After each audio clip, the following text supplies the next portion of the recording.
Hola, buenas tardes. Vamos a dar inicio a esta sesión sincrónica. Hemos ya tenido un tiempo suficiente para que puedan estar articulándose a la reunión. Así que aquellas personas que no hayan podido ingresar, vamos a colgar el video como siempre en plataforma para que pueda ser de acceso para todos y ya sea de consulta o también de orientación. En esta tercera semana que tenemos como parte del programa de diplomado, está orientado a poder trabajar aspectos relacionados a la validez y a la fiabilidad de la investigación. Esto como un elemento propio de las investigaciones cualitativas y cómo nosotros las podemos evidenciar como una característica que pueda dar una confiabilidad a la información que estamos trabajando. Entonces, lo que hoy día vamos a trabajar nosotros son esos elementos de validez. Vamos a hablar también todo lo que va a ser referente al trabajo de campo, cómo podemos buscar una coherencia en esos procesos de recojo de información y también la fiabilidad. En esta tercera semana también vamos a abordar esas características que nos propone el trabajo de esta tercera semana, es cómo poder realizar trabajos de campo en función a las características investigativas que podamos tener. Y vamos a tratar de avanzar un poco sobre ese punto también. Al final vamos a dar a conocer las características que vamos a utilizar en base a un documento de Word en el cual pueden ir ustedes ya desarrollando el tipo de trabajo que vayamos a seguir teniendo. Esto tomando en cuenta de que hay algunos trabajos que los hemos ido encontrando, bueno, en algunas situaciones incluso hasta sin nombre, y en algunos casos directamente con información bastante parcial. Entonces, sobre esta línea de poder ir teniendo una similitud o cierta homogeneidad del trabajo que se va desarrollando, vamos a facilitar una plantilla o una guía para que ahí puedan hacer ya los cambios necesarios de nombre, información personal y el desarrollo de las actividades como tal. Entonces, hay muchos trabajos ya que se han entregado hasta el día de ayer. Se han concluido con la segunda semana. Los procesos de revisión están yendo ya en camino. Esperamos, como siempre, poder concluirlos todos, si no es hasta el día martes, sino hasta el día miércoles, para poder tener toda esa información ya establecida. Tengamos en cuenta que en cada una de las semanas tenemos guías didácticas, las cuales van orientando el trabajo que vamos desarrollando, pero también nos dan ciertos criterios de evaluación de cómo abordar la evaluación de los trabajos. Y a partir de ello es que se van a ir haciendo las asignaciones de valoración que las van a tener ya en plataforma como parte evaluativa. Entonces, sobre este punto vamos a iniciar lo que nos compete a esta semana. Y en esta semana vamos a entrar con una primera reflexión también que nos hace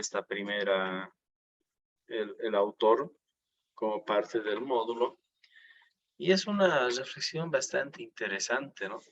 Nos dice cómo nosotros podemos tener diferentes perspectivas de un hecho determinado y a partir de la experiencia que vamos teniendo. Entonces, en esta primera etapa, que va a ser la base de este trabajo de esta semana, para poder abordar nosotros el trabajo de campo, la validez, la coherencia y la fiabilidad, entraremos a este pequeño análisis de este punto, a ver cómo lo vamos interpretando, y es parte de sugerencia del módulo para poder trabajar esta información.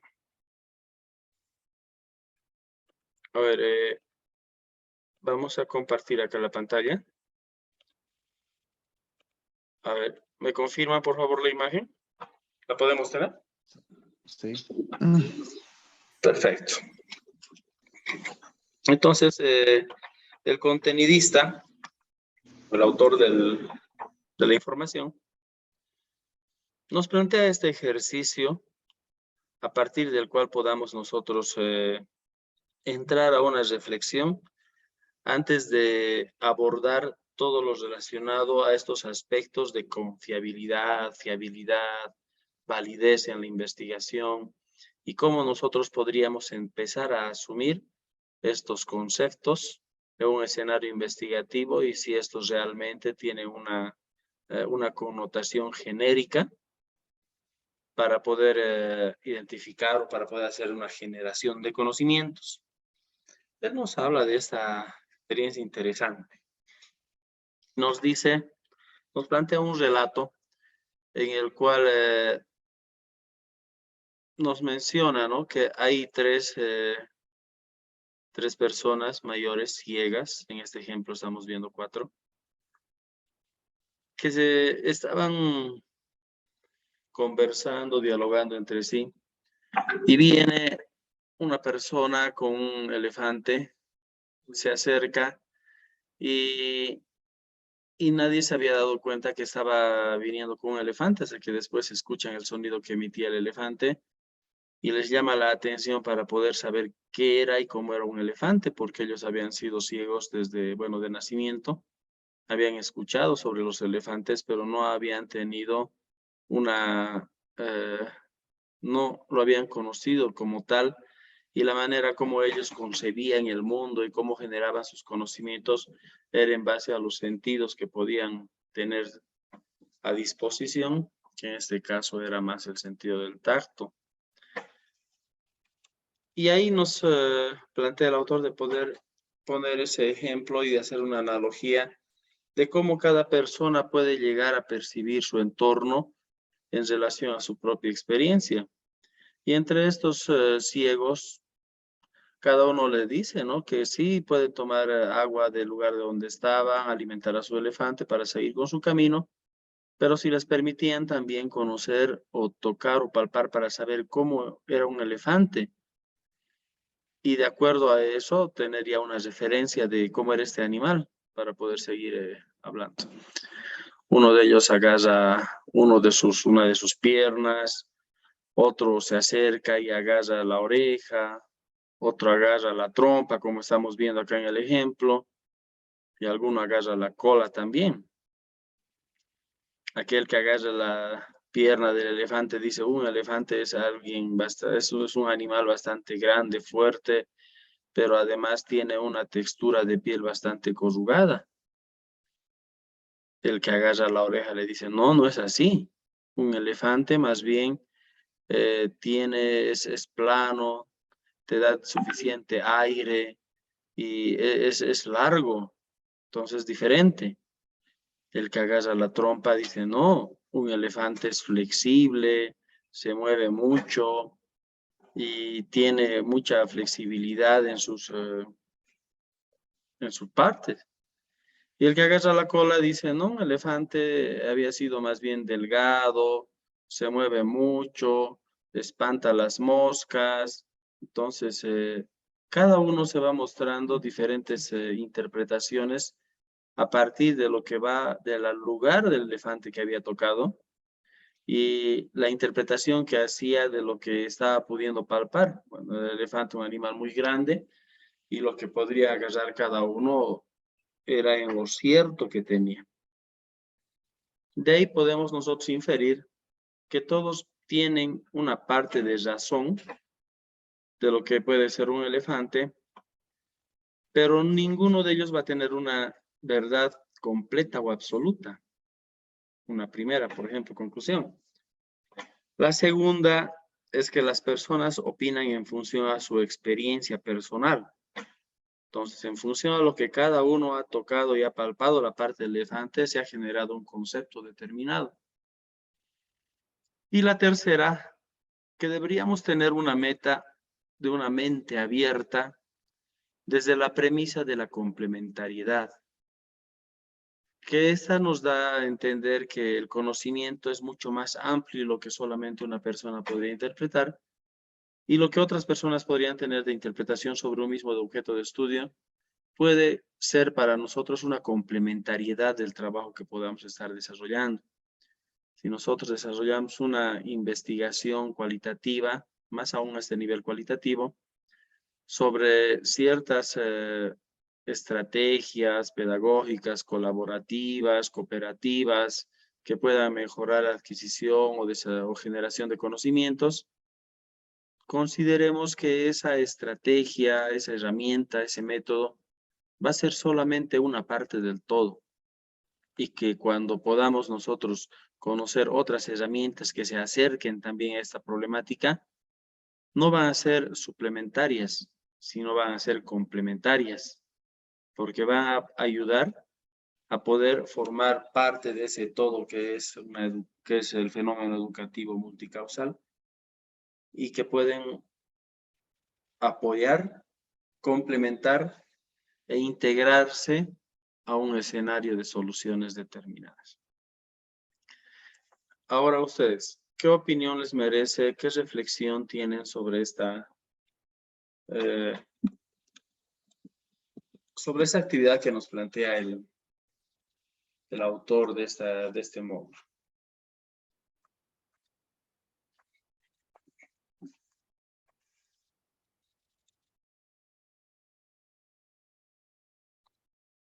A ver, entre los que nos están acompañando. A ver, siguen ingresando. Ever empieza a ingresar. ¿Qué les provoca esta imagen y estas tres preconclusiones? ¿Qué otras más podríamos sacar?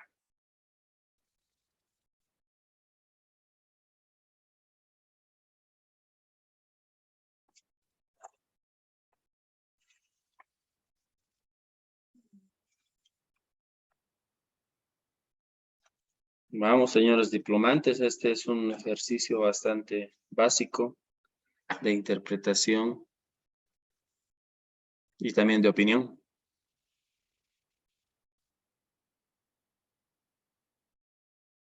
Primero, ¿tengo buen retorno? ¿Me escuchan? O tal vez es que el audio está mal.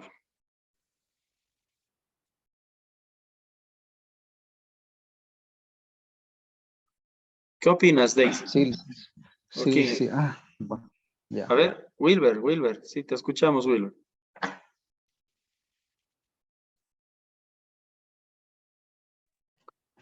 Buenas noches, dice. ¿Cómo estás, Wilber? Buenas tardes. Buenas Sí, tardes. sí, te escucho muy bien. Le comento que recién me conecté, pero igual viendo la imagen como usted está planteando, a lo que le interpreto es de que todos tenemos distintas opiniones, distintas formas de pensar, pero que todos podemos aportar para poder llegar a complementar una problemática, ¿no? Para poder solucionar una problemática, buscando aportes de cada uno. Sí, así es, Wilber, tienes razón. Mira, puede que la problemática educativa llegue a ser así, es una analogía, ¿no? Puede llegar a ser así tan grande como este elefante, que a nosotros nos va a dar la oportunidad solamente de poder palpar o llegar a una parte solamente de toda esa problemática tan grande. Y de la manera que el lugar que nos haya tocado palpar o el lugar que nos haya tocado analizar, vamos a tener esa conceptualización. Pero eso no quiere decir que sea la verdad y conocimiento en absoluto, sino que es parte del conocimiento que podamos ir generando. Muy bien, Wilber, ¿sí? Claro, dicen, por ejemplo, Sí, cualquier investigación o cualquier trabajo que se haga, nunca ha sido realizado por un solo autor, ¿no? Siempre ha tenido aportes de alguno para llegar a mejorar el trabajo. sí, exactamente, así es. Siempre ha tenido complementariedades. En el convenio de Venecia van a poder ustedes, si es que pueden buscar ahí tal vez en sus ordenadores, ya en la década de los 80 se planteaba que podamos tener nosotros una educación interdisciplinar, que no solamente una educación se rija a una área determinada, a una ciencia específica, sino que haya una interpretación de diferentes áreas que aporten al hecho y al fenómeno educacional, al fenómeno educativo. De ahí que desde, mira, los 80 que ya se plantea esto en un convenio internacional, recién en los 90, 94, se empieza a hablar, por ejemplo, con el informe Jacques Delors de la UNESCO, y nos habla de la educación en sí es un tesoro. Y empezamos a tener esas explicaciones de que una educación debe tener estos elementos centrales de el ser, hacer, está también el conocer, este último entre el decidir, lo que llamábamos en un momento también desde un enfoque pedagógico cubano, de lo procedimental, actitudinal, que mira cómo se iban complementando y cómo se iban llenando esos vacíos educativos que teníamos. Y este ejemplo del elefante es bastante, es ejemplificador, pero también es muy común en diferentes aspectos, ¿no? Se lo ha ido utilizando no solamente en el ámbito investigativo, sino también en el ámbito de la educación basada en la colaboración, en lo cooperativo, para poder hacer un significado de que no hay respuestas erradas, sino que hay respuestas complementarias. Y todo depende de la experiencia que tengan y el enfoque que le puedas dar. Sí, es Wilber, tienes razón. A ver, ¿alguien más que quiera opinar sobre esta imagen?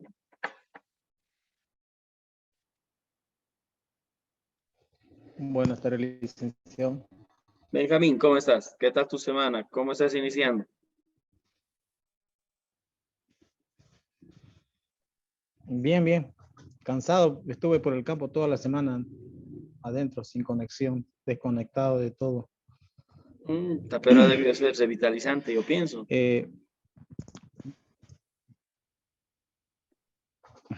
Sí, sí. Necesitábamos desestresarnos un poco. Dicen, respecto a la imagen que nos está compartiendo, yo estoy pensando en el proyecto que yo estoy realizando, entonces, haciendo una analogía con la imagen que usted muestra, todas esas personas que están palpando diferentes partes del cuerpo del elefante serían investigadores, ¿no es cierto? Y desde su punto de vista, desde sus experiencias, ellos plantean diferentes hipótesis o posibles verdades o afirmaciones. Entonces, respecto al tema de investigación, en el caso mío, estoy pensando yo ahorita que bien podría otro docente iniciar una investigación bajo el mismo tema que tengo yo, y quizás él podría entonces concluir de diferente manera al que yo estoy concluyendo. En este caso, por ahí él afirmaría otras cosas y yo otras cosas, entonces no habría problemas ahí, confusión, no sé, algún tipo de problema respecto a las conclusiones de las investigaciones, o cómo podríamos hacer para definir, digamos, los resultados de una investigación en este caso. Todas las investigaciones pueden mirar un objeto de estudio diferente. A ver, pongámonos el caso de que todo el diseño metodológico sea similar al que tú estás desarrollando. Pondríamos el tema, el problema. A este nivel con la universidad no estamos llevando los objetivos, pero sí estamos llevando nosotros la propuesta de actividades a desarrollar. Sin embargo, tú tienes un tema determinado, tienes la formulación de un problema, pero donde vamos a llegar a cambiar seguramente es en las estrategias de solución y las actividades que van a plantear. Porque estas actividades que vas a plantear van a ser diferentes a las que la otra persona las va a querer realizar. Ahí viene que cada persona, a ver, veamos acá en este punto, dice, saca sus conclusiones dependiendo de las experiencias que tiene. Y estas experiencias las van a ser diferentes. Y a partir de la experiencia va a plantear una solución diferente. Ahora, puede que Tal vez haya similitud también en las actividades. Pero ya en los conceptos, en las conclusiones finales que vaya a abordar, no podríamos decir que haya un rasgo final de que va a ser exclusivamente igual como tú lo piensas. Porque para la manera en la que tú piensas sobre un problema y cómo debe ser solucionado y cómo está siendo respondido, tú has tenido que atravesar una serie de experiencias desde tu formación de grado, posgrado, experiencia profesional, familiar y otros. Y es lo que te han hecho con una persona individual y una persona irreplicable. Así que cada investigador puede asumir un mismo problema, objetivos, campo de acción tal vez, pero sus conclusiones e interpretaciones de la implementación del procedimiento de solución a un problema siempre van a diferir por el principio de individualidad. A pesar que les pongamos con una misma bibliografía, ahora en este mismo escenario académico, el principio de individualidad de las personas y de los investigadores es que va a ser diferente una conclusión final. Y no se va a llegar a la misma. Y esos puntos, en este caso Benjamín, en la investigación cualitativa, son altamente valorables. Porque en hechos cuantitativos puede que las semejanzas sean iguales porque te vas a ir a medir con instrumentos que te van a dar números, porcentajes, tendencias, inclinaciones. Mientras que en una investigación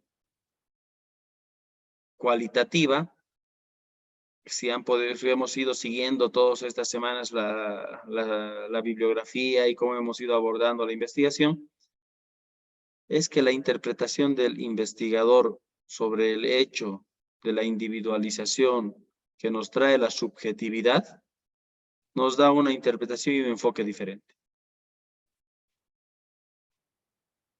Vamos a tener esas diferencias.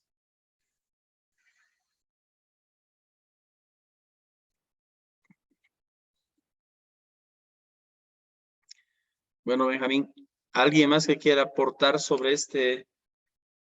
esa gráfica del elefante? No siempre, no estando de acuerdo o si estando de acuerdo. A mí me sirve un poquito para seguir llevando el control de las participaciones que nos lo piden ahora. Y antes, ¿no? Sí, Ángel, ¿no? Ya, primero le hice bueno, hay algunas dificultades en la conexión. Bueno, si es que me salgo, no es porque yo me voy a salir, sino por el corte de internet. Voy a volver a insistir. ¿Ya? No te preocupes, vuelves a conectarte y te volvemos a admitir. Ok. Bueno, en cuanto a lo que estamos hablando, ¿no? Sobre la interpretación de la investigación. O sea, yo tengo una mirada de que también el investigador o algunos investigadores pueden caer en la subjetividad, ¿no? O sea, quiere decir que puede ser una posición más personal o lo que me conviene decir, ¿no? A veces suele pasar, ¿no? Porque a veces ha ocurrido, ¿no? Cuando ya, bueno, el trabajo es muy tedioso, muy complejo y bueno, y queremos acomodarlo tal vez a nuestra conveniencia, ¿no?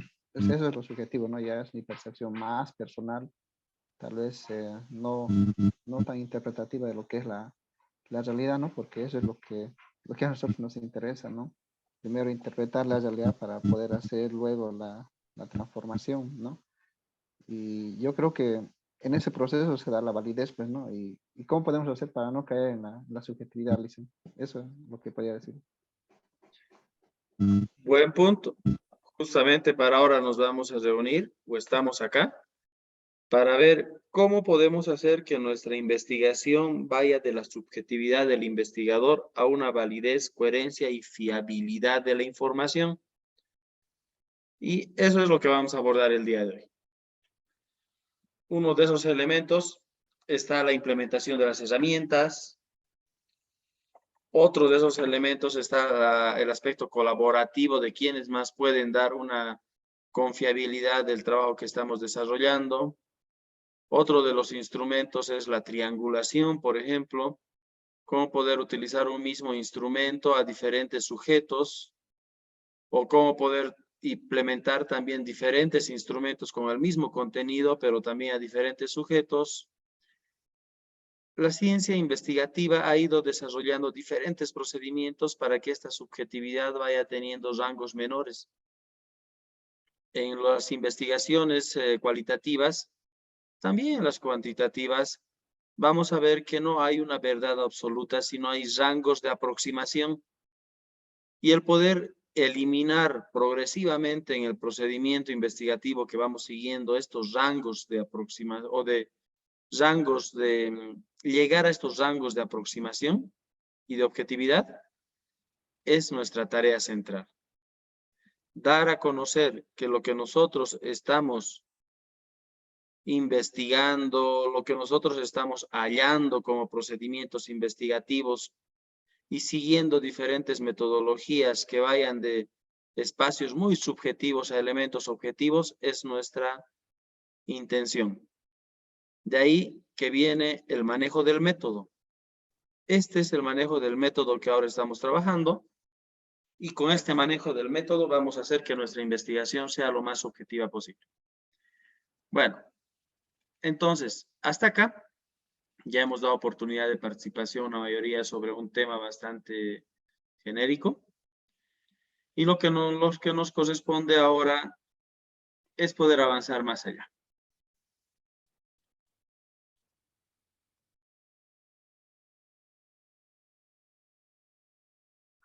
Bueno, a ver, dejemos un momentito esto de compartir pantalla. Y vámonos a la presentación.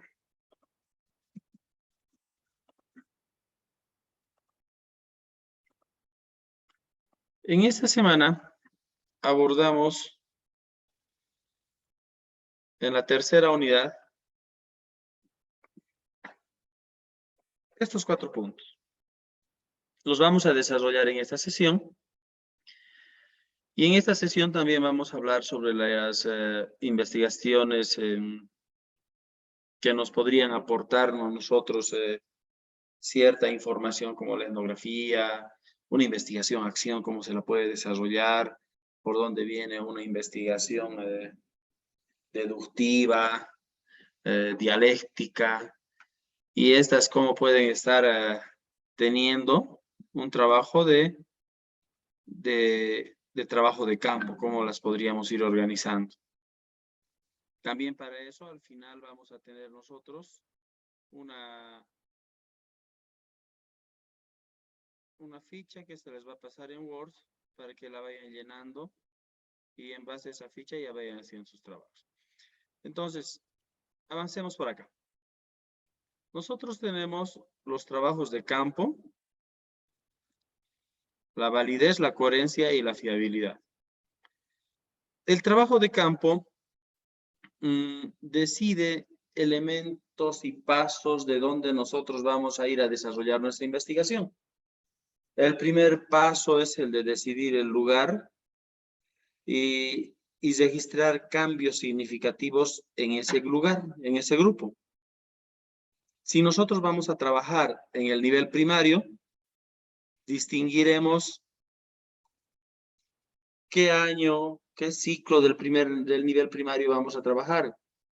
Vamos a trabajar con el primer ciclo del primer año, primer, segundo y tercer año de primaria, o vamos a trabajar nosotros con los que ya están saliendo de sexto de primaria, cuarto de primaria, o algunos que quieran trabajar en inicial, seguro van a trabajar también en inicial. Y esas personas que vayan identificando sus lugares de trabajo de campo, tienen que tener esa cualidad de que todo lo que vayan a ir registrando de ahí sea permanente. No podemos ir cambiando de que la etapa del diagnóstico la hago con tercero de primaria, la implementación la hago con los de cuarto y les socializo a los de quinto. Esa es una incoherencia total de todo el trabajo que podríamos desarrollar como investigación. Entonces, hay que decidir con quiénes trabajar, con quiénes vamos a empezar esta investigación y que pueda ser un grupo significativo. De que podamos nosotros encontrar ahí lo que estamos pretendiendo, pero principalmente que sea un grupo con el cual podamos contar en los tiempos que nos permita nuestra actividad académica, investigativa y nuestra actividad laboral, en lo posible. Aquellos diplomantes que tengan una actividad por ahora administrativa, con algunos grupos han formado algún tipo de alianza con algún docente con quien ha ido trabajando, pero no un docente que signifique con quien puedan hacer la investigación los dos, sino un docente que le interese la investigación que estás desarrollando y que te pueda ceder espacios con el grupo de trabajo y tengas mayor tiempo de poder estar con ese grupo. Entonces, el decidir este lugar es importante. ¿Con quiénes voy a trabajar? Nivel primario, les decía, año, grupo, puede ser todo el curso, o será que voy a trabajar solamente con niños que hayan cumplido hasta el mes de marzo, no sé, pues los 10 años. En sí, cualidades de segmentación que nos dé a nosotros un grupo estable de trabajo y de registro de personas y de la acción y la conducta que van a tener. Me imagino, a ver, si es que sería una investigación mucho más especializada, a mí me interesaría hablar solamente o trabajar con niños que son hijos únicos, por ejemplo. Solamente. Y de todo ese grupo de 25 niños con los que puedas trabajar en primaria, puede que los registros te manifiesten que son solamente 10. Y el resto tienen por lo menos una familia ampliada, o es que tienen también un hermano, aunque pequeño, pero sí lo tienen. Miren, ¿cómo podemos ir viendo la segmentación de una población con quien nos interesa trabajar? Y eso es de interés del investigador. ¿Qué grupo poblacional cumple con las características que quiero trabajar? Segundo, del grupo del trabajo de campo. Observa y registra todo, sin dejar de lado opiniones y conceptos. Para poder desarrollar una investigación cualitativa, es importante estar desarrollando cualidades y capacidades investigativas que te lleven a realizar un registro permanente de todo. La semana anterior hablábamos de que una guía, por ejemplo, con un registro de campo, te puede dar a ti de cómo vayas organizando la información, el poder ir desarrollando esto por bloques. Un primer bloque, por ejemplo, tú podrás trabajar que sea solamente de conducta de los docentes. Un segundo bloque podrás trabajar que te dé a ti la conducta de los estudiantes seleccionados. Un tercer bloque que te podrá dar otra información. A ver, un momentito por acá, vamos a seguir dejando ingresar a otras personas. Es cierto que que tenemos a veces mal el internet y que admitimos y van saliendo. Entonces, otro, que podamos identificar en otra columna las características del resto del grupo. Ese tipo de instrumento te da a ti la capacidad de poder tener un registro docente, un registro de estudiante y un registro del grupo siguiente. Puede ser ese nivel.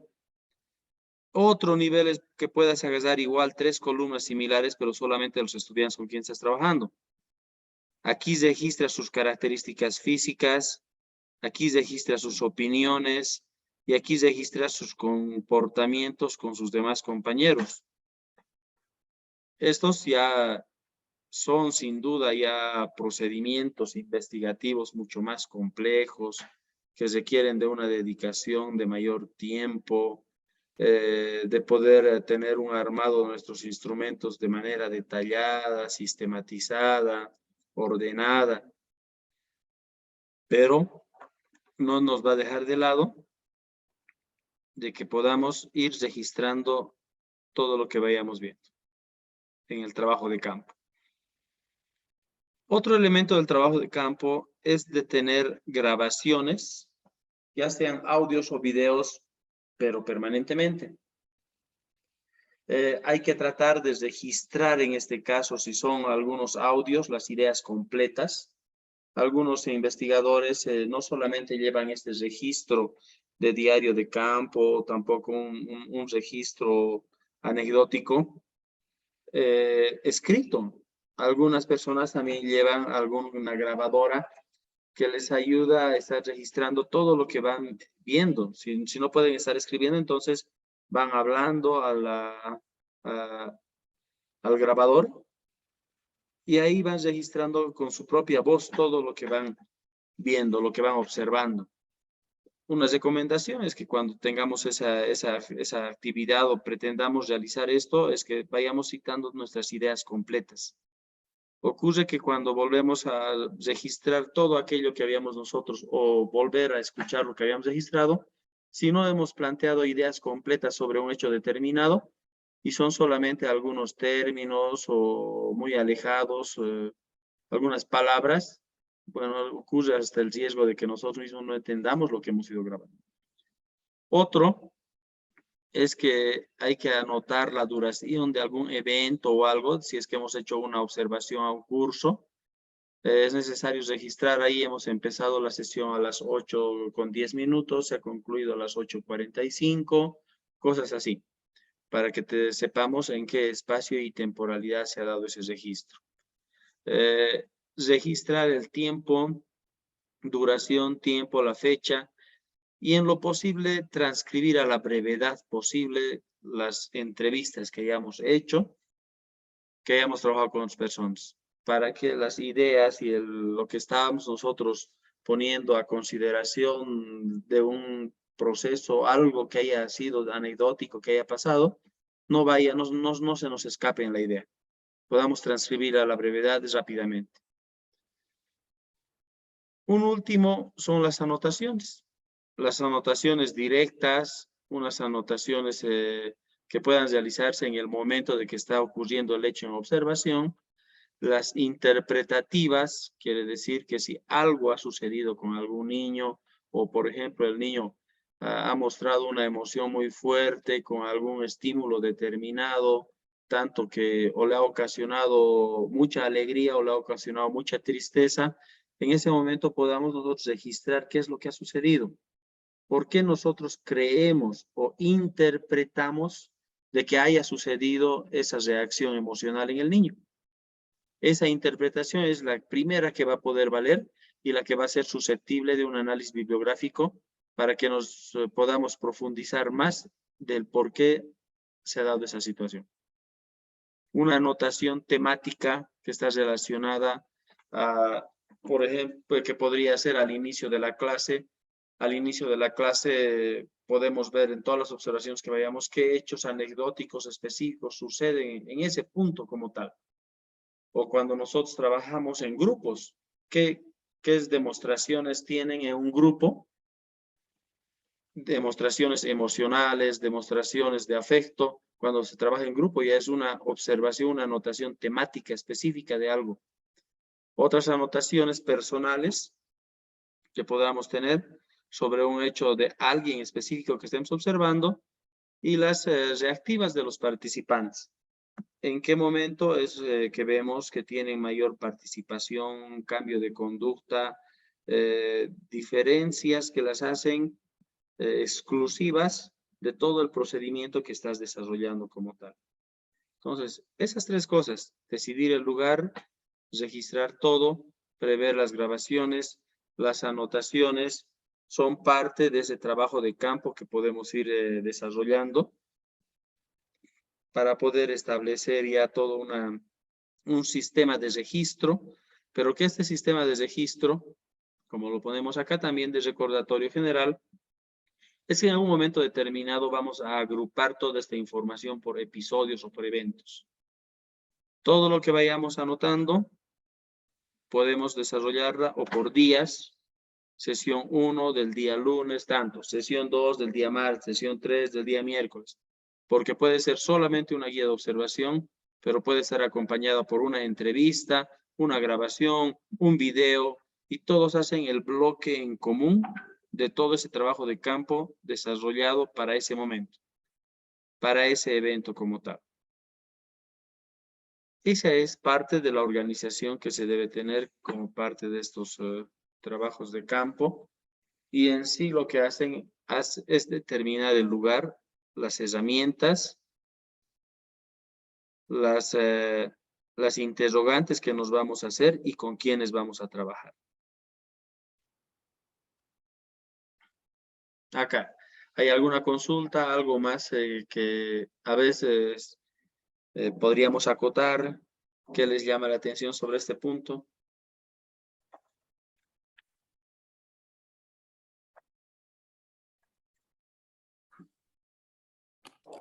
Licen, la palabra. Sí, sí, te escucho. Melquiades. ¿Cómo estás, Melquiades? A Buenas ver, tardes. Licen, yo siempre digo y siempre estoy diciendo de que en este nuevo modelo educativo, el tema del registro anecdótico y toda esa cuestión, eso hemos desarrollado cuando fue la 1565. ¿Y por qué en este nuevo modelo, me dicen, lo seguimos manejando estos instrumentos? Esa es mi pregunta. A ver, Melquiades. La 1565 no se adueña de procedimientos investigativos ni tampoco de herramientas investigativas. En todo caso, esos son instrumentos de investigación, no son de procedimientos netamente pedagógicos. La 1565 del 94 de reforma educativa te planteaba algunas herramientas para poder argumentar los procedimientos de evaluación, que en algunos de los casos estaban como parte de las evaluaciones diagnósticas. Y también nos traía a colación a nosotros el poder trabajar un seguimiento personalizado para poder conocer bien a los estudiantes y entrar a una acción de evaluación mucho más específica, porque traía también consigo procedimientos como los que son un aprendizaje por competencias, por ejemplo. Y las competencias ya te hablaban de la sumatoria de conocimientos, habilidades, actitudes y demás. Y era bastante polémico, recuerdo todavía, porque eso te demandaba el poder conocer a mayor profundidad a tus estudiantes y el poder asignar una nota que sea valorativa sobre el rendimiento que está desarrollando. En este mismo andamiaje y en esa misma orientación vienen muchos psicólogos, ¿no? Aportes de psicólogos entran en escenario, mucho Piaget, Vygotsky, Ausubel y otros autores que te planteaban el poder tener este conocimiento de esos estudiantes. Entonces, la impresión tuya de poder tener, de poder desarrollar ahora estos registros anecdóticos, registros también de los diarios de campo y otros, no creo que sea pertinente ligarlos a una etapa específica de nuestra historia del sistema educativo, que ha sido una etapa de la 1565, sino que son instrumentos investigativos que han coincidido en el tiempo y en el espacio, pero que se los han tomado en cuenta como un sistema de instrumentalización del proceso evaluativo. Ahora, por ejemplo, sigue sobre la misma de la formación por competencias, pero te van a hablar ya de una evaluación, por ejemplo, por proyectos, o te van a hablar de una estrategia basada en problemas, y te van a hablar de instrumentos de evaluación como son, por ejemplo, ahora las rúbricas. ¿Por qué? Porque han ido cambiando en su espacio y en su tiempo diferentes herramientas que pueden tener una relación Y no sería adecuado decir, por ejemplo, las rúbricas son parte de la 070, que no tienen mucho razón de poder justificarlas a ese nivel. Pero bueno, te pongo una analogía a ese nivel, Melquiades. Entonces, estas son herramientas e instrumentos investigativos que en algún momento sí han sido utilizados por un sistema educativo como tal. No quiere decir que hayan respondido a una ideología determinada. Dice, buenas tardes. Hola, hola. A ver, ¿quién tenemos por ahí? Estamos ahí. Dice, Nelson, sí, ¿cómo estás? un poco atrasadito, pero siempre siguiendo de cerca los videos. Qué bueno, Nelson, qué bueno. Solo dicen, solo que ahora estoy comprendiendo con más claridad de que nuestra observación o recabar nuestra información tiene que ser más específico, ¿no? Eso es lo que estoy pudiendo entender, digamos. Nosotros hemos hecho como de acuerdo a los videos, de acuerdo a lo que nos han hablado también, entonces solo sugiero, digamos, que nos revisen específicamente cómo están haciendo el trabajo y hacernos notar, digamos, dónde tenemos que mejorar. Al menos estamos tratando siempre de poder captar todo lo que nos enseñan y poder aplicar, pues, ¿no? Por ejemplo, esto de los videos, hablaba un poco más específico, con minuto, con fecha, con hora, así para que sea también más transparente lo que estamos haciendo, ¿no? Después, me parece que estamos nomás por un buen camino, licenciado, solo eso. Listo, pues, Nelson, perfecto. El ojo del investigador no solamente se forma en una investigación. El ojo de investigador es aquel que se va adiestrando periódicamente y va asumiendo diferentes herramientas que le puedan ayudar en poder interpretar lo que está sucediendo. Una observación, en la primera, por ejemplo, vas a mirar, en la segunda vas a ver, en la tercera ya vas a observar, ya vas a poder ver diferentes variables. La práctica hace al maestro, pero también la práctica hace la perfección.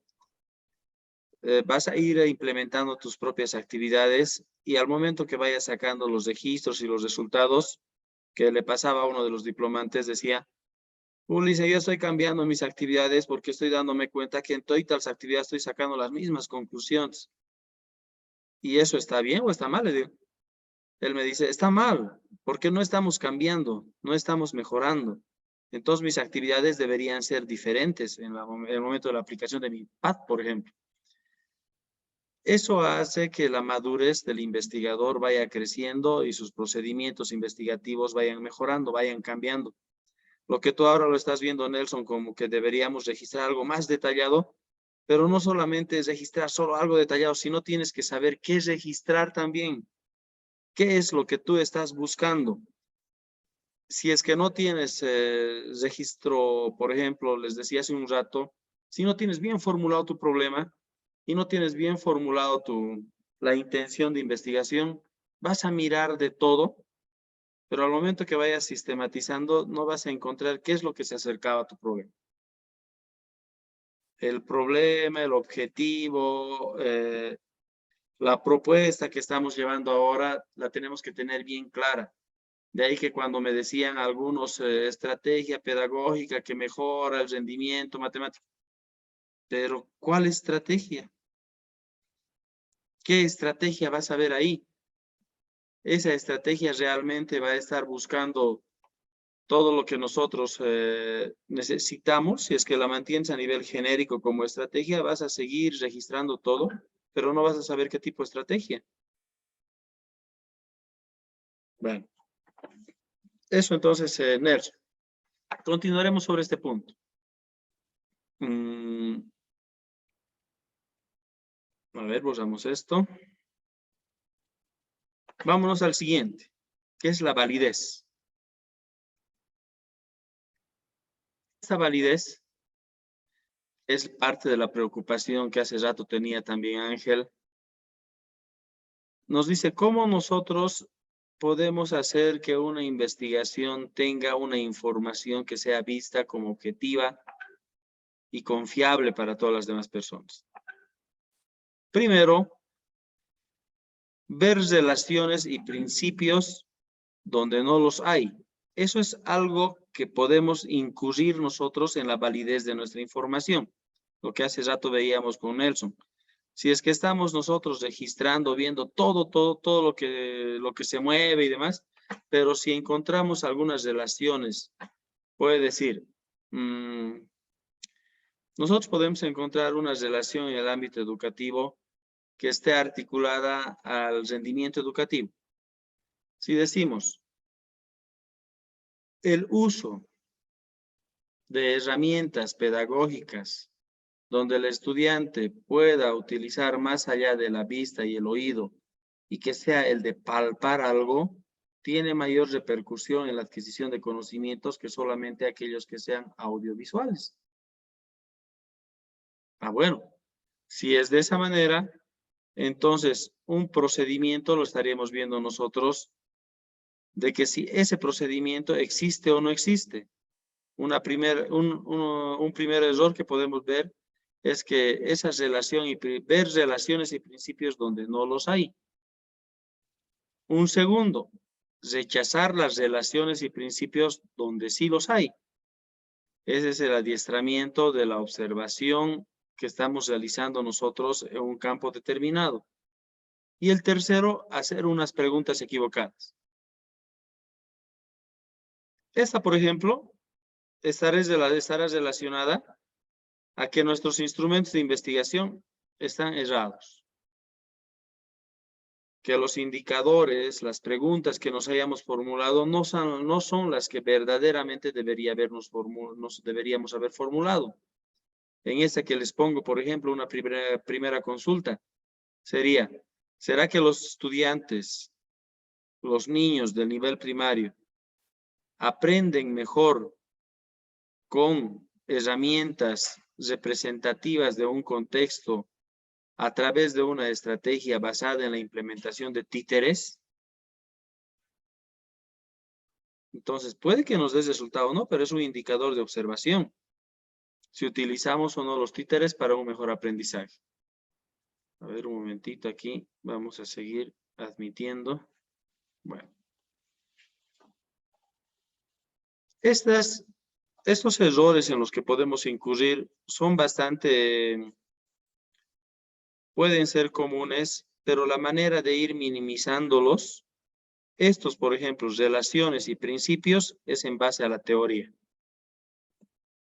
Si nosotros nos formulamos algunas preguntas que sean netamente empíricas sobre lo que nosotros creemos o pensamos que es una relación intercausal de buen aprovechamiento pedagógico o menor aprovechamiento pedagógico, pero solamente damos cabida a nuestra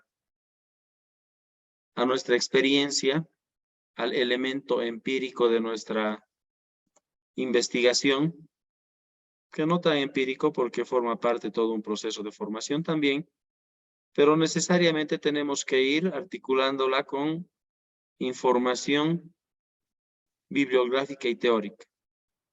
La mejor manera entonces de ir llevando a una validez es interrelacionar lo empírico con lo bibliográfico. Estas nuestras consultas, nuestros instrumentos de indagación, tienen que tener necesariamente también un basamento teórico en el cual podamos nosotros articular nuestro pensamiento empírico y poder tener una mayor objetividad y mayor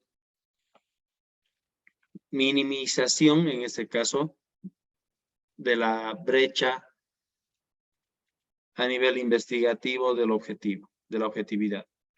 Entonces, estos son, por ejemplo, elementos que nos pueden hacer caer nosotros en un bajo nivel de validez. Ver relaciones y principios donde no los hay. Rechazar esas relaciones o principios donde sí los hay. Y otros, hacer preguntas equivocadas.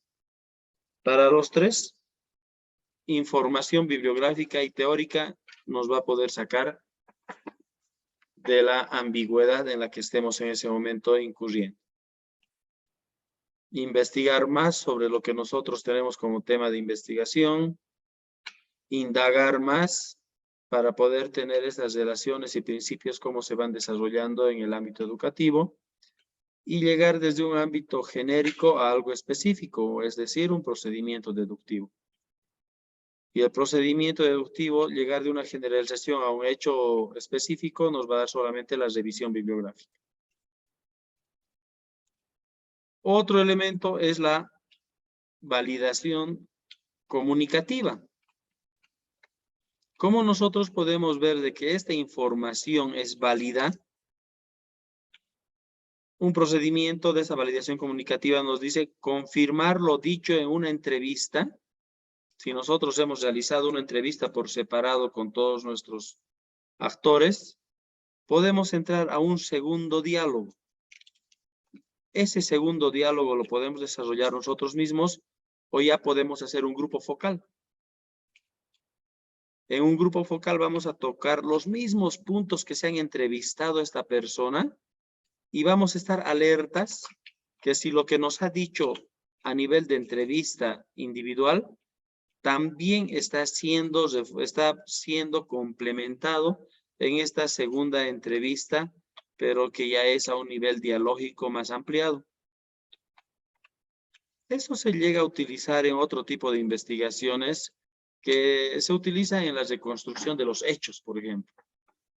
En el ámbito jurídico, en el ámbito legal, se sigue esos procedimientos cuando se conoce, por ejemplo, un hecho de violencia, un hecho que haya sido principalmente a nivel penal. Primero se sigue una indagación de cómo se han ocurrido han ocurrido los hechos. Se hace una entrevista a los implicados. Cada uno de los implicados realiza una confesión, realiza una respuesta a las entrevistas que vaya a desarrollar desde el juzgado, desde la fiscalía. Y una vez, para poder confirmar y validar, se hace una reconstrucción de los hechos, en la cual se pueda tener una confiabilidad de lo que ha dicho esta persona implicada y cómo se han suscitado los hechos como tales. Ese es un ejemplo bastante cercano hacia todos, porque vamos teniendo mayor cercanía, tal vez este tipo de eventos que van ocurriendo a nivel social. Pero en el ámbito educativo e investigativo hace referencia a que si yo tengo una entrevista con un profesor o con un director sobre el rendimiento de mis estudiantes y la relación con las estrategias metodológicas del docente en la asignatura de lenguaje, por ejemplo, y nos va a dar ciertos elementos en su entrevista, nos va a dar cierta información. Toda esta información la podemos trabajar posteriormente en un grupo focal, pero para entrar al grupo focal ya tendremos que tener esas conclusiones que nos ha dicho el director, que nos ha dicho el profesor, que nos han mencionado los estudiantes, para ver si en este grupo focal esa información vuelve a repetirse, o es que presenta un sesgo, o ya no se quiere volver a manifestar, o es el entrevistado que ya no quiere manifestar algo que lo haya dicho de una confiabilidad mucho más personal. Pero esta validación comunicativa hace referencia a esto. Cómo una primera entrevista puede ser ratificada o no puede ser ratificada en otro espacio. Ahora, puede ser ratificada o no en otro segundo espacio, pero también se pueden utilizar otro tipo de herramientas. Otro tipo de herramientas es que haya otros entrevistadores también que puedan ayudar. Que sí, de ese punto lo vamos a trabajar en la fiabilidad. ¿Qué dicen en este punto? ¿Qué opinión les merece? A ver, ¿quiénes se han ido acoplando? Está Daisy, Griselda, Edith, Javier. ¿Qué opinan de esta validación comunicativa?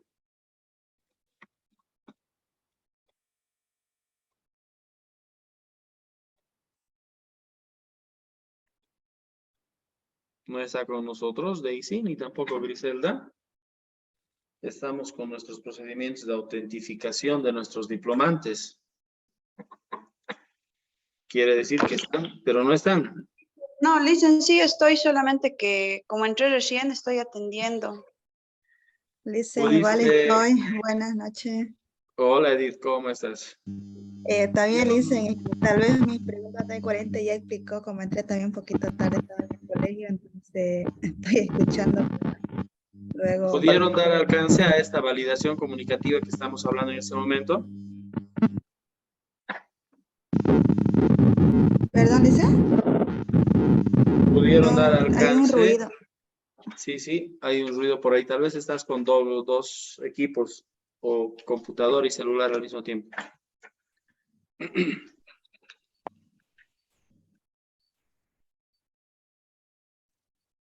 Ahora sí, Edith, te escuchamos. La verdad, dicen que como entré un poquito tarde, no sé, estoy recién como que analizando lo que está explicando desde, ahorita entré hace un ratito, entré y recién estoy escuchando de lo que está hablando de la validez. No sabría decirle si esto se hace referencia al trabajo, si es del pago o es de la temática, recién le estoy prestando la atención, digamos. No, estoy sin un argumento válido, digamos, ¿no? Me gustaría primero escuchar y luego ya dar una opinión. Perfecto, Edith. ¿Quién nos ha estado acompañando en esta validación comunicativa? Listen, buenas noches. Hola, Daisy, buenas noches. Bueno, en cuanto al ¿no? A la temática, algo que quizás me ha llamado mucho la atención porque a veces se nos va, ¿no? Se nos va en el momento, por ejemplo, lo que es el transcribir lo antes posible, o sea, las actividades que nosotros vamos realizando.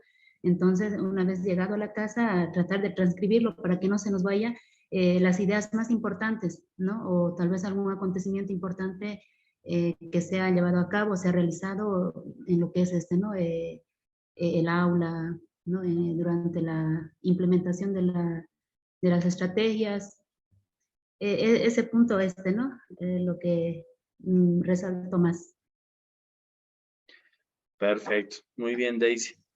Me parece bien, sí, es importante poder seguir un registro rápido y que sea lo antes posible para estar evitando en esta situación una fuga de información o un nivel ya de subjetividad en el cual ya puedas interpretar posteriormente a que haya pasado la actividad y dejes mucho tiempo en el registro. Sí, eso, Lisa, ¿no? Y el momento de ya, si lo dejamos pasar, al momento de querer transcribirlo, estamos ahí. Ah, ¿cómo era? Estamos queriendo recordar recién. Eso. Muy bien. No, gracias. A ver, ahora pasemos a la validez de procedimiento. La validez de procedimiento quiere decir si hayamos seguido o no nosotros una serie de pasos secuenciales que te dan la condición de validez de la información. Uno de estos es el escuchar, por ejemplo, en una primera instancia. Si bien podemos hablar nosotros algún rato habíamos conversado sobre las observaciones participantes y otras, pero tenemos que tener esa habilidad de saber escuchar y diferenciar de ese cúmulo de información que tenemos y cuáles son las que realmente nos sirven. Ahí Nelson decía hace un momento, tenemos que tener un registro mucho más detallado de lo que estamos observando, lo que estamos registrando, pero no necesariamente detallar de todo, sino de lo que realmente nos interesa estar como parte de la investigación. Y para poder tener un registro de lo que nos interesa, tenemos que tener esa guía de observación que esté diferenciando qué dimensiones, qué indicadores nos pueden servir de referencia para que vayamos adiestrando ese ojo de investigativo, para que vayamos teniendo mejor cualidad de saber qué es lo que nos importa y cuál es complementaria, cuál es la información principal y cuál es la información complementaria. Un segundo es el de transcribir lo antes posible, que decíamos hace un momento, los remarcaba Edith.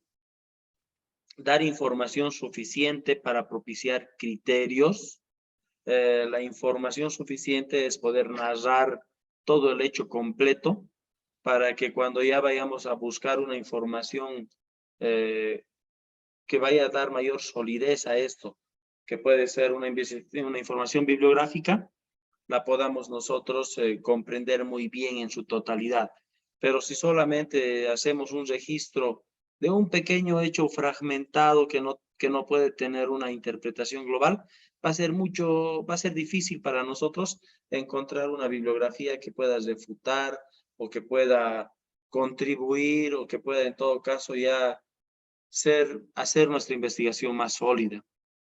Y en todo momento, ya es una recomendación que hay que mantener la sinceridad. Ahora bien, tenemos también nosotros la triangulación en este proceso de la validación. Les hablaba de un principio de la triangulación. Este otro procedimiento de triangulación es la utilización de una misma consulta a diferentes fuentes. ¿A qué me refiero? Los mismos indicadores que trabajo para el director podrían ser los mismos elementos que voy a poder preguntar a los docentes. Y los mismos instrumentos, los mismos indicadores voy a poder trabajar con los estudiantes. Para que veamos una triangulación de la información y saber de los tres quiénes son los que coinciden. Si tú puedes colocar, por ejemplo, un método basado en la herramienta de un aula audiovisual, genera mejores elementos de adquisición de conocimientos en estudiantes del sexto de primaria de un colegio, le preguntarás eso al director. Esa misma pregunta vas a desarrollarla al profesor. Esa misma pregunta modificada en un poco de los elementos la vas a desarrollar a los estudiantes. Entonces, ahí puedes entrar a una triangulación. Utilizar la misma interrogante a tres diferentes sujetos. Puedes desarrollar de esa manera, la interrogante. Pero también puedes utilizar diferentes herramientas con los mismos indicadores. Podrás utilizar esa misma consulta a nivel de entrevista al director. Podrás utilizar esa misma pregunta a nivel de encuesta a los estudiantes. Y podrás utilizar la misma pregunta a nivel de observación en la observación a clases. Esa es la cualidad de la triangulación de la información. Y si esta información tiene las mismas características en 2 de 3 elementos, entonces estamos llegando a una instancia de una información que tiene mayor validez. Que sí es una representación de lo que está sucediendo en nuestro contexto. Ahí estamos bien.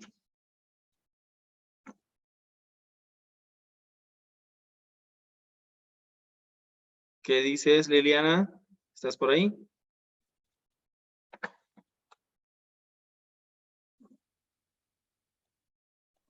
Estoy por acá, Licen, solo que un poquito afónica. Ah, caramba. Entonces, no te haremos esforzar a ti, Liliana. Muchas gracias. Sí, Lisa, Mari, ¿qué dices, Mari? Bueno.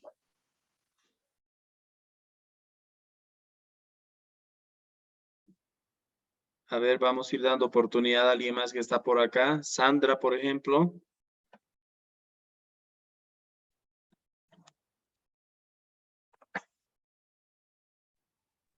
Dicen, buenas noches. Buenas noches. Te escuchamos, Sandra. ¿Qué opinas de esta triangulación? Bueno, todos este tema que nos está explicando, bueno, yo lo entiendo, ¿no? Son temas de importancia, ¿no? Para realizar una investigación. Por ejemplo, en la validez está cuán importante sería recabar esa información que lo estamos trabajando, realizando, que son fuente de primera mano, ¿no? Que se trabaja en este tipo de investigaciones. Ahí es donde nosotros estamos involucrados así directamente con el objeto, sujeto, sería en este caso, de investigación. Y en lo que habla de la triangulación, bueno, lo entendí es que una sola cuestionante o pregunta se debe realizar a 3 para poder recabar diferentes respuestas, ¿no? A eso lo entiendo, Lice, no sé si estoy bien. Sí, sí, está muy bien. Una triangulación quiere decir poder tener una información objetiva de diferentes fuentes. Pero esa triangulación solamente va a ser objetiva si es que esa pregunta se repite a esas tres instancias. Pero si desarrollamos diferentes preguntas a estos tres sujetos, no vamos a tener la triangulación porque no vamos a tener elementos de similitud y de comparación. Bueno, señores diplomantes, vamos a hacer acá un descanso de unos 10 minutos. Continuamos y volvemos con la coherencia y fiabilidad de la investigación.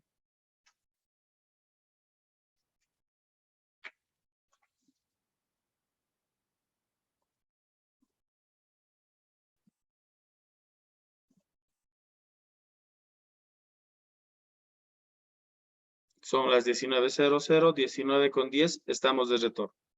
Tómense ahí un descanso, un matecito, en el caso de Liliana, para que estén tranquilos y continuamos en 10 minutos. No se desconecten, por favor.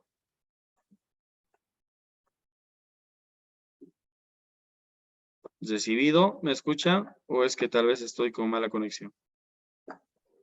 Sí, Lisa, hemos entendido. Se escucha, Lisa, se Gracias. escucha. Perfecto, nos vamos entonces a un pequeño descanso.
Ahora sí, podemos continuar, ¿no?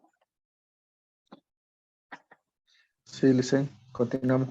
Perfecto. Sí, Licen. Entonces, vamos a hablar de estos otros dos elementos que son más cortitos ya.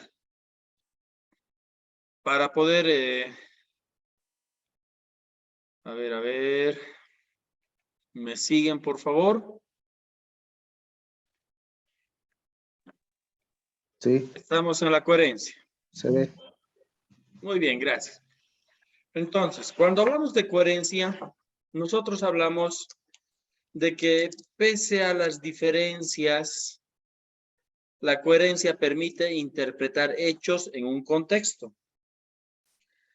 Una información que no forme parte de ese rompecabezas que podríamos decir, va a ser y nos va a llamar rápidamente la atención, porque lo que nosotros comúnmente decimos está medio incoherente esta información. Como que no se entiende porque esta primera parte con la tercera no tiene mucha relación. Entonces, el principio de coherencia de esta investigación, uno considera de que podamos nosotros tener una información que relaciona los resultados similares ante un tema en cuestión.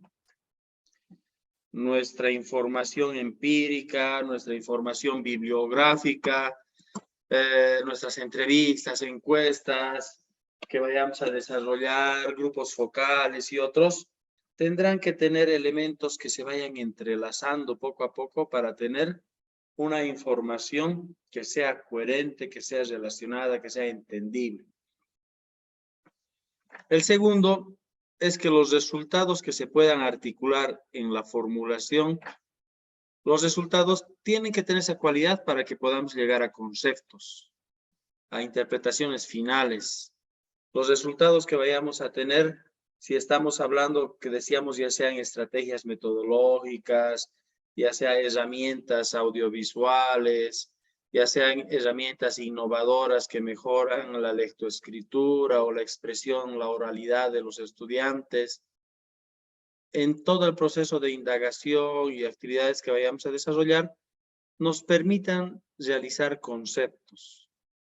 Y estos conceptos los vamos a sacar nosotros de esos pequeños aportes que tengamos con cada uno de los elementos que hemos ido trabajando. Si estos elementos se pueden concatenar y forman parte para generar un concepto global, entonces tenemos coherencia. Si el poder utilizar el TikTok como una herramienta que facilita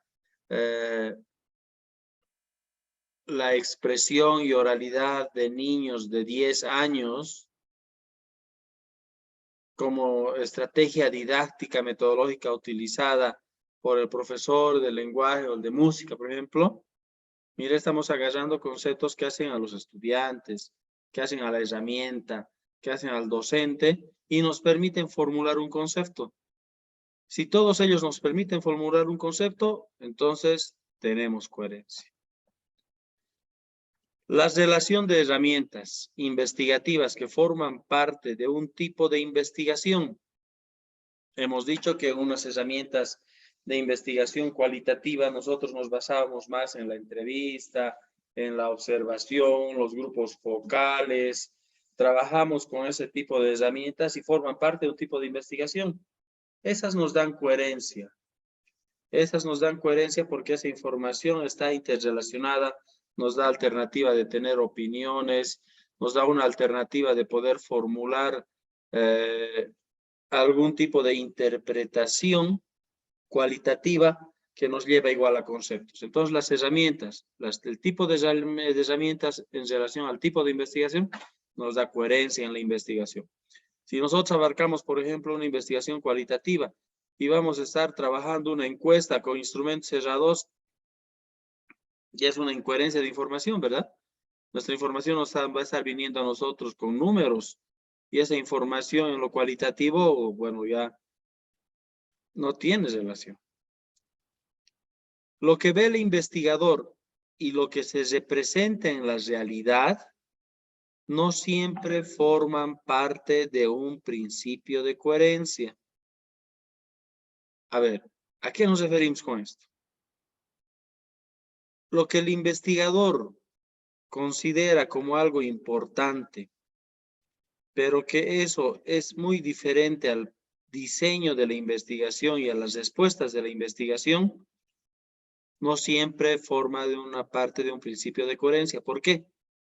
Porque ahí tendremos que ver nosotros que los elementos bibliográficos, los principios sociales, las regularidades sociales, no siempre están pegadas a lo que el investigador va a observar. Más bien al revés. El investigador tendrá que describir e interpretar estos principios, estas cualidades, estas regularidades, estas categorías sociales, de cómo se van manifestando y encontrar entre ellas relaciones internas y relaciones externas.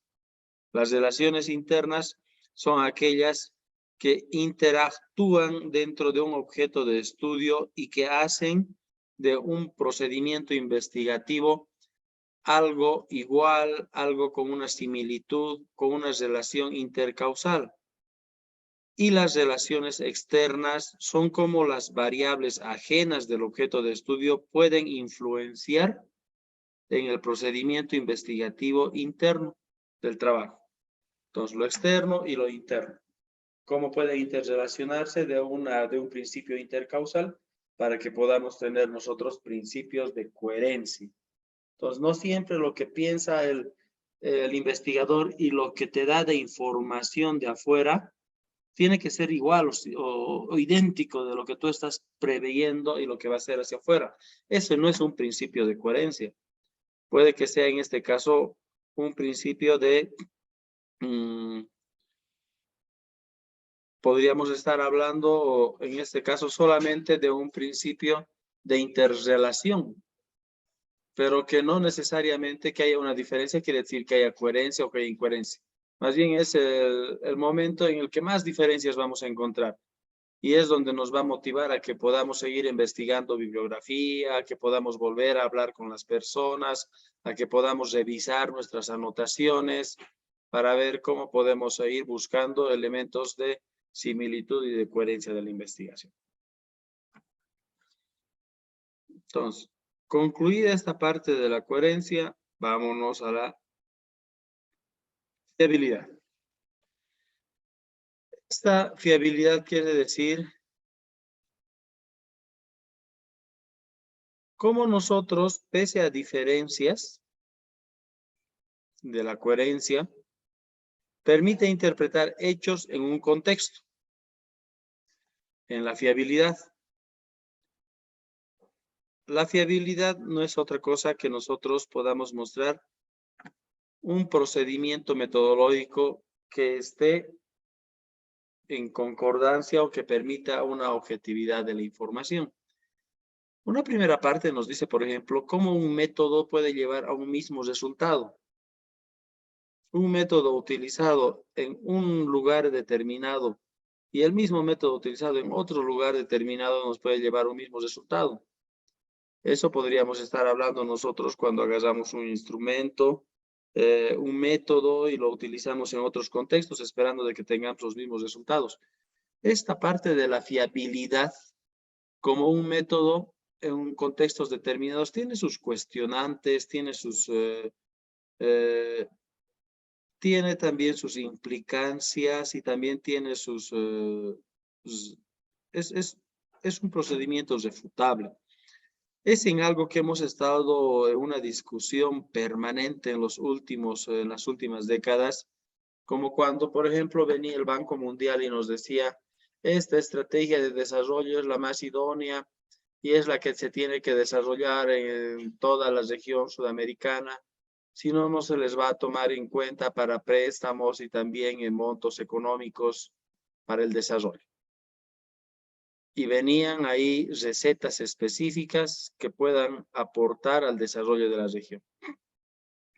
Es cuestionable porque no había una lectura a cabalidad de lo que era la realidad del contexto boliviano, diferencia con el contexto argentino, peruano, ecuatoriano, por ejemplo, y que esto no nos rompía este principio de identidad, rompía este principio que después ha ido tomando mucho valor, que es la parte cultural, la parte de la idiosincrasia de las personas, y que no todos los métodos que son implementados en diferentes contextos y que han sido válidos en otros van a tener también un nivel de pertinencia y de pertenencia.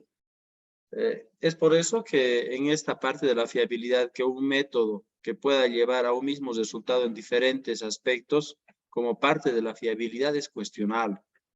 No siempre se puede dar, se tendrán que desarrollar ciertas adecuaciones teniendo una lectura mucho más clara de lo que está pasando en nuestro contexto y cómo podemos adecuar esa propuesta.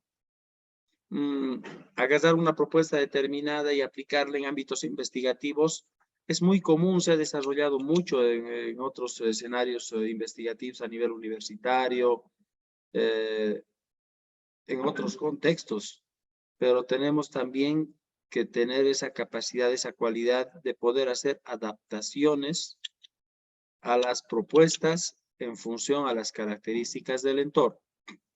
Entonces, a eso va orientado de que un método nos lleve a un mismo resultado.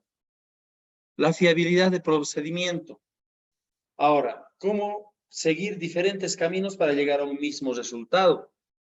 En este caso, diferentes observadores que marcan la cita de sus fuentes según su origen, por ejemplo. Van a poder ver en el texto de que una de las partes de la fiabilidad para que podamos tener una mayor certeza de los resultados de un investigador se utiliza cuando se pueden entrenar también. Si tú has desarrollado, por ejemplo, unas 7, 8 observaciones a una clase, a un aula como tal, y quieres tener este elemento de fiabilidad de tu investigación, lo que puedes hacer es también adiestrar a otros 3 o capacitar a otros 3 observadores en los cuales puedas desarrollar lo que tenemos acá en el mismo texto. Han podido ver ustedes su propia información de utilizar comillas, doble comilla, una comilla para poder saber de qué información se está tratando. Es decir, que los nuevos observadores van a entrar a ver lo mismo que ha visto el investigador, pero van a ir dándole una categorización del uso de comillas, de barras, si es que esta es una cita literaria, es una frase solamente, o son datos del contexto para ver unos paréntesis o barras. Un segundo observador y tercer observador que vayan a confirmar lo que el investigador ha desarrollado. Con esta utilización de estas marcas y estas citas. Estos procedimientos son utilizados a nivel de exigencia en otros niveles, a nivel de doctorado, postdoctorado, para que puedas tener una confiabilidad de la información que estás planteando como investigador y que esta no pueda ser refutada por un ponente y por el tribunal con quien tú estás planteando tu tesis de investigación. Entonces, miren, ese es un procedimiento de fiabilidad de procedimiento. Utilizar otros entrevistadores u observadores que se rijan, que estén entrenados, pero que se rijan a la utilización de herramientas específicas para que vayan a dar validez a lo que tú has informado. En la entrevista y en la observación es esto que se va utilizando de esta manera permanente, utilizando a personas que te puedan dar esta fiabilidad mediante signos y que te puedan corroborar lo que tú has podido trabajar. Entonces, esta es otra manera. Bueno, y hasta acá haríamos una aproximación de ciertos tipos de investigación, porque una de las, la actividad que se tiene para esta semana es poder desarrollar un plan de campo basado en la validación y fiabilidad, pero en diferentes escenarios investigativos. Ahora, estos escenarios investigativos que nos plantea el texto son estos 4, de poder hacerlo en un escenario investigativo etnográfico, otro investigación-acción, otro hipotético deductivo, el dialéctico crítico también. Recordaremos lo siguiente, que una investigación etnográfica es aquella que se centra en las experiencias de vida, de la cotidianidad del individuo, pero que también nos permite comprender mejor esas prácticas de cómo se van desarrollando del entorno social en el cual interactúa, en el cual se desempeña. Ese análisis de toda esa vivencia que tiene la persona es parte de la práctica que se va desarrollando y forma parte de todo un hecho de experiencia vivida. Entonces, este tipo de investigación va a buscar esto, una experiencia de vida cotidiana de uno o de varios individuos. Una investigación-acción, por su parte, es aquella que se va aplicando, que va aplicando la propuesta de acción para un cambio. Se va desarrollando mediante ciclos de implementación y estas tienen espacios de análisis y reflexión para ver si es que hay algún cambio, se va midiendo. Es una construcción y deconstrucción de una propuesta, pero junto con los sujetos de la investigación. Si puedo trabajar con un profesor, dos, tres profesores de literatura o de matemáticas, por ejemplo, de nivel secundario, y les planteo una estrategia, y esa estrategia tiene 4 o 5 pasos de implementación. Implementarás la primera etapa, la segunda etapa, tendrás una etapa de análisis y reflexión con los mismos docentes, con los 3, 4 docentes y tal vez con un grupo de estudiantes para decir si es que la estrategia de resolución de ciertos problemas está adecuado o no está adecuado. O el docente 2 o el docente 3 te dirán, ajustaremos este procedimiento que está muy largo, lo haremos mediante fórmulas o trabajaremos este otro tipo de método. Ya no lo haremos individual, haremos grupal, pero haremos grupal con grupos heterogéneos, ya no homogéneos, para que podamos tener una mejor experiencia de trabajo. Por ejemplo, es una investigación que trabaja propuestas de implementación para el cambio, donde los investigados, los sujetos de la investigación forman parte de la planificación, implementación y evaluación del proceso. Entonces ya iremos ahí visibilizando o viendo cómo va a ser nuestro plan de acción sobre esta, ¿no? Mira, en la etnográfica es aquella que solamente el investigador es aquel que observa, entrevista, tiene cierto nivel de participación el entrevistado, pero no tanto como en el caso de la investigación-acción. En la investigación-acción forman parte de la planificación, forman parte de la ejecución, de la evaluación e incluso de la deconstrucción de la propuesta. Esta investigación-acción es bastante participativa. El hipotético deductivo parte de una posible solución a partir de generalidades, de una estrategia determinada que puede ser aplicado en otro contexto. Es lo que hablábamos hace un momento. Nosotros planteamos la implementación de una estrategia cooperativa con niños y tantos basado en la utilización de títeres, podrá elevar un 2% de rendimiento académico en los niños, por ejemplo. Ya estamos agarrando una herramienta determinada de una propuesta y la estamos aplicando a un contexto específico. Partimos de una posible solución que es algo hipotético, partimos de algo deductivo que es algo genérico, que se haya utilizado en otro lugar que da generalidades. Las generalidades y regularidades tienen relación. La regularidad es algo que va pasando en un escenario social, que es recurrente, que se lo ha percibido ya varias veces, y eso te da la opción de poder hablar de una generalidad. ¿Por qué dices que es una generalidad? Porque ya forma parte de una regularidad, de hechos que se van suscitando. Y a partir de eso agarras un método, una técnica utilizada ya en otro tipo de investigaciones y la implementas en un contexto determinado. Claro, con esta recomendación de que se tendrán que hacer ciertos ajustes, tal vez en tiempo, en herramientas del mismo método, antes de implementar en tu contexto. Esas son las de hipotético deductivo. Las de dialéctico crítico que asume el carácter dinámico de las cosas, asumiendo la diferencia de contextos como hechos separados, pero complementarios en la realidad. Puedes aplicar cierta herramienta, cierto método en un contexto, pero su carácter dialéctico de permanente cambio, de constante movimiento, tendrá también que estar adecuada, tendrá que rescatar o ser la parte principal de análisis para poder dar un criterio de solución o de propuesta a lo que nosotros vayamos a solucionar. Entonces, en base a estos conceptos que puedan tener de estos 4 tipos de investigación y otros que puedan implementar o puedan también ustedes indagar, van a llegar a esta actividad. Y esta actividad es parte de la actividad de esta semana número 3.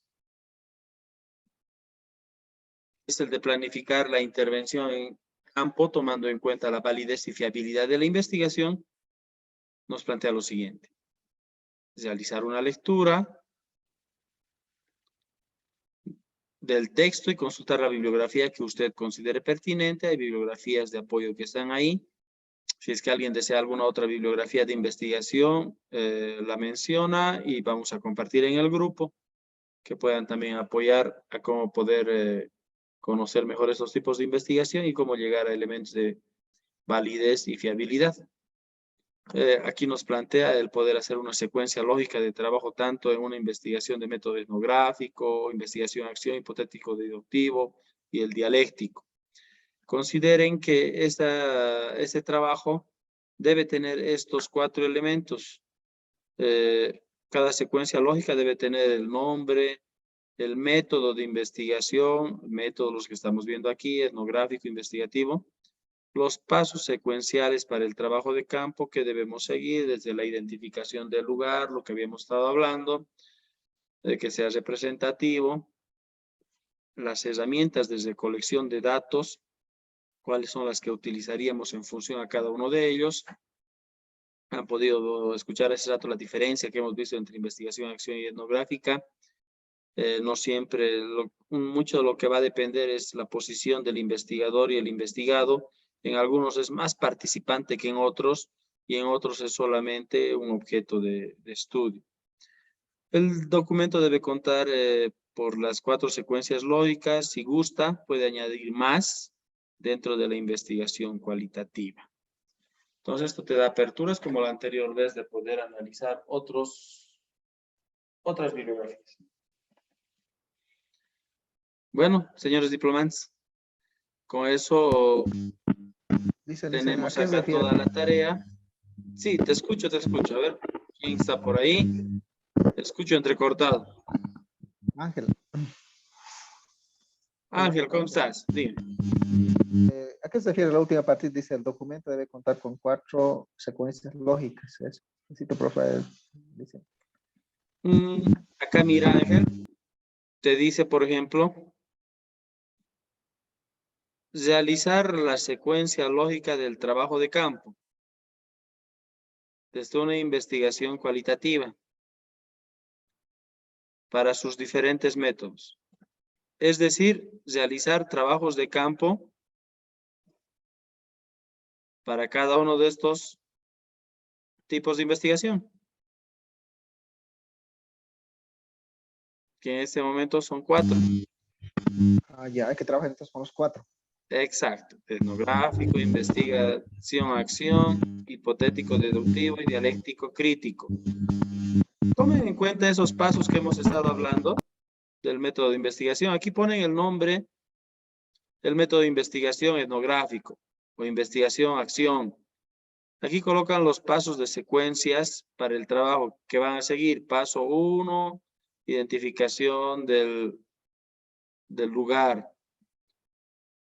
Paso 2, colocaremos con quiénes vamos a trabajar. Paso 3, pondremos acá elementos de validez y de fiabilidad. Las herramientas de recolección de datos, en el caso etnográfico, por ejemplo, nos podemos basar fundamentalmente en las entrevistas y en el trabajo de campo. En las entrevistas podemos desarrollar también una indagación bibliográfica o también podemos trabajar también con el etnográfico. Nos sirve mucho documentos que se tengan en la comunidad, en el municipio, de creación, de las primeras personas que han ido a vivir. Esas herramientas documentales son de mucho valor a este nivel. En la investigación a acción son principalmente esos grupos focales, por ejemplo. Entrevistas, grupos focales, guías de observación, permanentemente para ver si es que hay algún cambio o no hay algún cambio. Entonces, ahí vamos colocando estas herramientas de recolección de datos. Y vamos llenando un cuadrito que nos pueda poner las diferencias, qué herramientas son más para un tipo de investigación y cuáles para otro. Ahora, sobre esto van a poder utilizar esta información que en este momento la vamos a ver. A ver. Vamos por acá.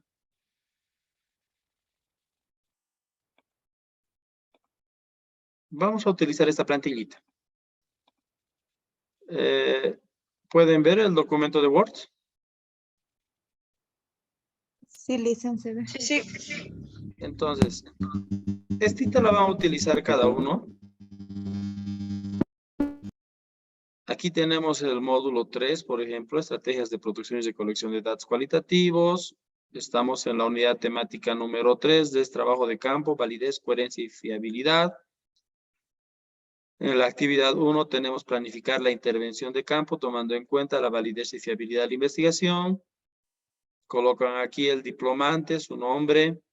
Esto ya lo dejan tal y como está, el docente. Ponen la fecha, que en este caso estamos cerrando nosotros para el día domingo 16. Y siempre vamos a poner por delante la consigna de la actividad. Esta es la misma consigna que hace rato ya la hemos analizado. Y posteriormente entramos al desarrollo de la actividad. En el desarrollo de la actividad se menciona desarrollar el trabajo sin perder de vista las orientaciones de la consigna y también los criterios de evaluación establecidos en las orientaciones didácticas de la semana. No nos olvidemos que uno de los elementos permanentes es si el trabajo demuestra o no creatividad. Entonces, para esto, por ejemplo, pueden ustedes colocar, pueden hacer mediante un esquema, pueden hacer mediante un cuadro. En un cuadro, por ejemplo, que puedan estar en una columna hacia la izquierda los tipos de investigación y a la derecha pueden estar validez, viabilidad, herramientas. Entonces va a haber ese cuadrito comparativo, cómo lo pueden armar. Otros lo pueden hacer mediante un esquema, por ejemplo, pueden hacerlo mediante un mapa mental.